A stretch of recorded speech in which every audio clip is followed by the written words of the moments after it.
Kawere gi weche machal kamano, jayal buche mado mamalo Justice Mugure Thande ong'ado bura ni higni 5 tok yiero maduong' mar higa ma 2022 ne ochakore tarik 9 dwe mar 8 higa ma 2022. Manyiso ni yiero maduong' mabiro nego tim chieng' tich ariyo juma manyien. Justice Thande kata kamano wacho ni ng'eto mare ibiro keto e tim tok yiero maduong' mar higa ma 2027 kaka yo mar miyo duol mochune yiero IEBC thuolo moromo mar kete tim ng'eto makamano. Korgi okil Kamaloka Duncan Okatch kod Willis Otieno wacho ni doho onge kod teko mar keto pend chike tenge bang' yudo ni IEBC ne otimo yiero ataro mar chik. Ng'eto mare jal buche mar doho mamalo Justice Mugure Thande wacho ni yiero maduong' mabiro onego bag chieng' tich ariyo juma manyien kaluwore gi chik. Bura mane ochwal e doho ma Malindi kod okil Kamaloka Willis Otieno, Justice Mugure Thande lero ni yiero maduong' onego tim tich ariyo mar dwe mar 8 e higa mar 5 bang' yiero maduong' ma ok bang' higni 5. Kalore gi ng'eto mare, Justice Mugure Thande ong'ado ni higni 5 ne ochako tich tarik 9 dwe mar 8 higa mar 2022, gino manyiso tich ariyo mar dwe mar 8 e higa mar 5 bang' yiero maduong' dhi bedo tarik 11 dwe mar 8 higa mar 2026 ma ok higa mar 2027. Ng'eto makamano osir lwedo kod okil Kamaloka Willis Otieno, ogai mar duond bura mar Safina Jimmy Wanjigi kod okil Kamaloka Duncan Okatch.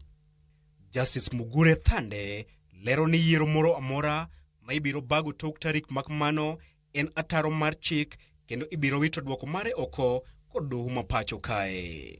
Ingeni chon ne waseng'iyo ni president kirango kata chon ne wacho ni wago elections jinego ombulu bang' higni 5. Mano gima ne waseng'iyo go chon. Ma by the time mane waketo koro wan gi chik manyien ni 2010, ji nosome asoma ka gima chik wacho ni bang' higni 5 nikech ne waseng'iyo gi bang' higni 5. But kirango kaka katiba ondik makoro inyiso ni katiba ok ondik ni ugo ombulu bang' higni 5. Sani kaka katiba ondik do wacho ni ugo ombulu ei higa mar 5.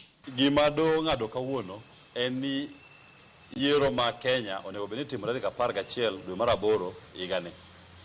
To do bende owacho ni kaluwore gi chuok mar saa, nikech tarik 11 dwe mar 8 en wik manyien. Samoro IEBC pok opangore maneno ka ginyalo loso wach mar yiero no batime tich ariyo wik mabiro.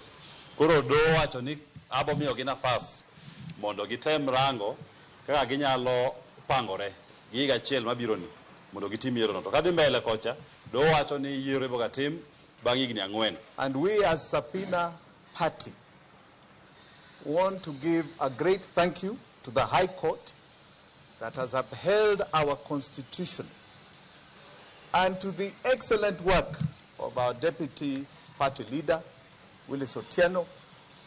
He has been excellent in court, and now today we have a constitutional victory. And this we must be very, very thankful of as Kenyans. Okil Kamaloka Duncan Okatch wacho ni IEBC ne oketho chik mokwongo e higa mar 2017 kuom nere mbago yiero higa mar 2016, ka bende olero ni bang' yiero maduong' mar 2027 yiero maduong' mabiro dhi bedo e higa mar 2031. But kata ka wacho ni koro wadhi go ombulu nini manyien ni higa manyien, mano nyiso ni ka wakwano kaka doho ng'ado onego bed ni wago ombulu 2031. E wach machielo madhi kelo mino lep e kind okinde, Justice Mugure Thande wacho ni onge fuondi moro amora mar chik mawacho ni jatend piny onego ti kuom thuolo mar higni 5.